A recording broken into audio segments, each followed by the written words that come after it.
السلام علیکم ورحمۃ اللہ وبرکاتہ۔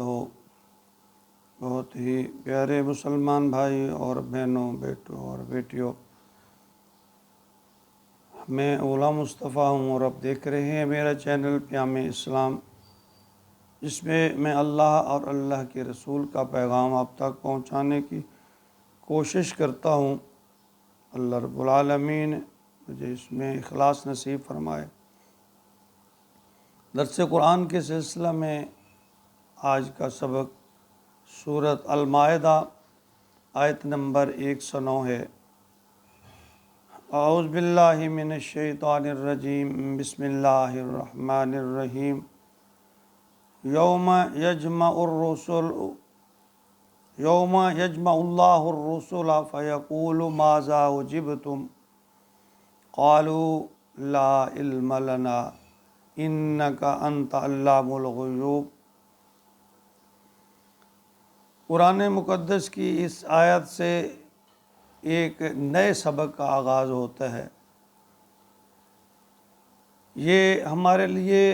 لمحہ فکریہ ہے، اور جو وہ لوگ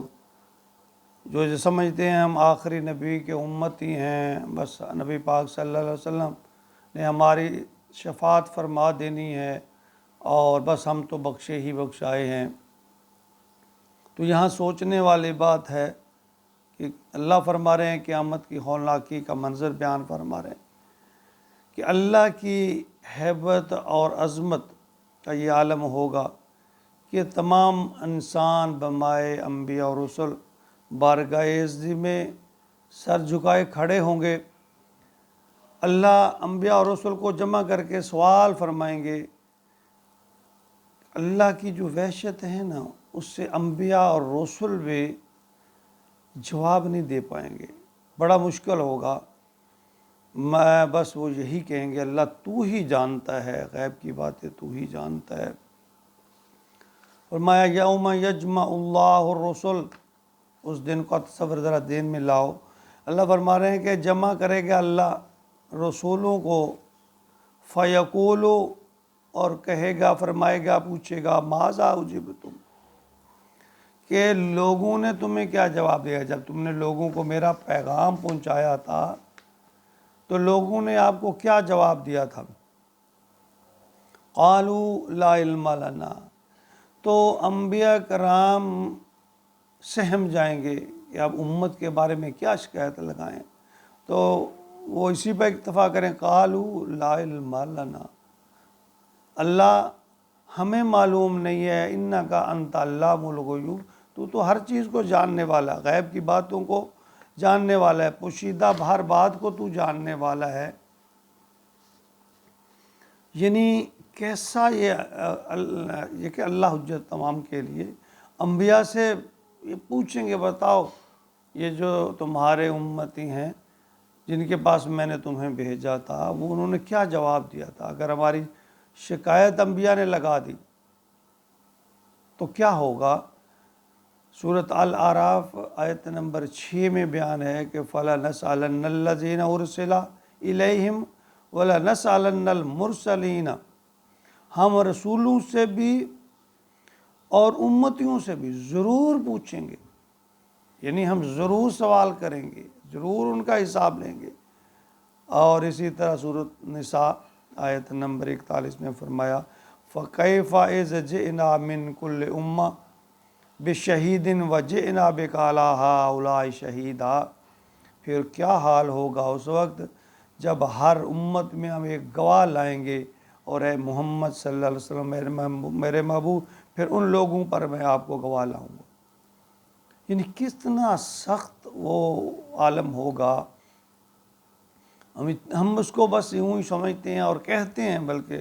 کہ ہم آخری نبی کے امتی ہیں، بس ہمارے محبوب چونکہ رحمت للعالمین ہیں، بس وہ ہماری شفاعت کریں گے، بس ہمارا بیڑا پار۔ یعنی شفاعت انبیاء برحق ہے،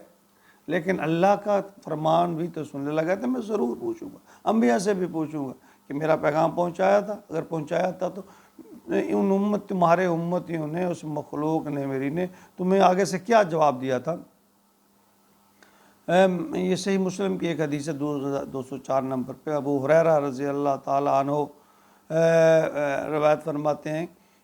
بعض مفسرین بھی اس کو لکھتے ہیں کہ جب یہ آیت نازل ہوئی تو آپ نے اپنے خاندان قریش کو بلایا،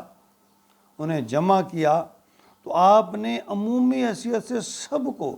اور خصوصی حیثیت سے الگ الگ اور خاندان کے لوگوں کا نام لے لے کر آپ نے فرمایا، اے کعب بن نبی اور اس کی اولاد، اے اپنے آپ کو آگ سے بچا لو، اے مرہ بن کعب کی اولاد اپنے آپ کو آگ سے بچا لو، اے عبد مناف کی اولاد اپنے آپ کو آگ سے، یعنی یہ آپ کے خاندان کے لوگ تھے، قریش مکہ کے لوگ تھے، اے بنو ہاشم کی اولاد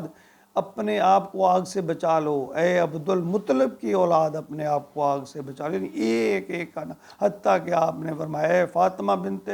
رسول، اے فاطمہ، یعنی آپ نے تو فرمایا اے فاطمہ رضی اللہ تعالیٰ عنہ،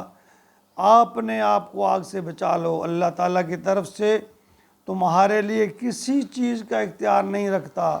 تم لوگوں کے ساتھ رشتہ ہے، اس میں اسی طرح اسے میں جوڑتا رہوں گا یعنی جس طرح مجھے جوڑنا چاہیے، یعنی دنیا میں تو میں یہ رشتہ داری نبھاتا رہوں گا، لیکن میرا اختیار نہیں ہوگا، خبردار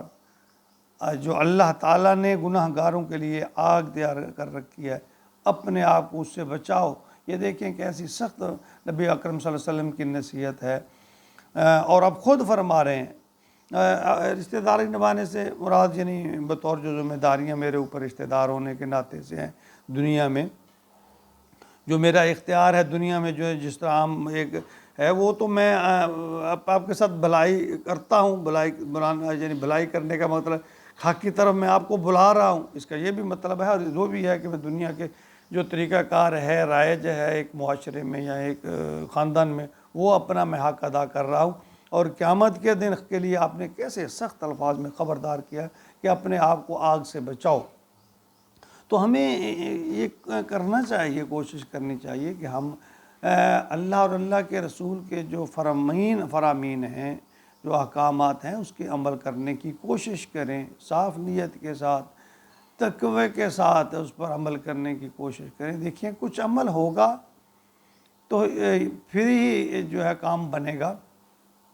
کیا قیامت کے دن ہم نبی پاک صلی اللہ علیہ وسلم کے جب سامنے پیش ہوں گے تو شرمندگی نہیں ہوگی؟ آج جو ہم عشق کا اتنا دعویٰ کرتے ہیں، نبی سے محبت کا دعویٰ کرتے ہیں، اور ہم نبی اکرم صلی اللہ علیہ وسلم کے کسی احکام کو پورا کرنے والے اگر نہ ہوئے تو کیا نبی پاک صلی اللہ علیہ وسلم نہیں پوچھیں گے کہ یعنی اگر ہمارے منہ سے تو یہ اقرار ہے کہ ہم نبی کے محبت کرنے والے ہیں، چاہنے والے ہیں، عشق رکھنے والے ہیں، اور پلے کچھ بھی نہیں ہے، تو یہ منافقت نہیں ہے کہ کھوکھلے دعوے ہیں؟ تو ہمیں اس بات کا لحاظ رکھنا چاہیے، اللہ کا خوف، نبی اکرم کی محبت اور اطاعت ہمارے اندر ہونی چاہیے، تبھی جو ہے ہمارا بیڑا پار ہوگا۔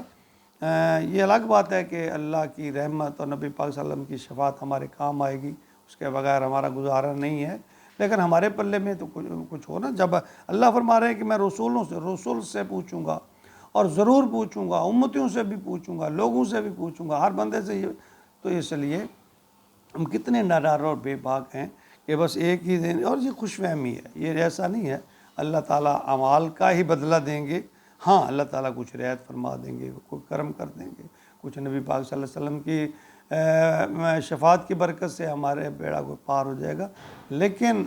یہ نہیں ہے کہ اعمال کچھ بھی نہ ہوں اور پھر ہم اس کا تقاضا کریں، تو ایسا نہیں ہے، ہمیں خود بھی عمل کرنا ہے۔ اللہ تعالیٰ ہمیں عمل کی توفیق عطا فرمائے، آمین یا رب العالمین۔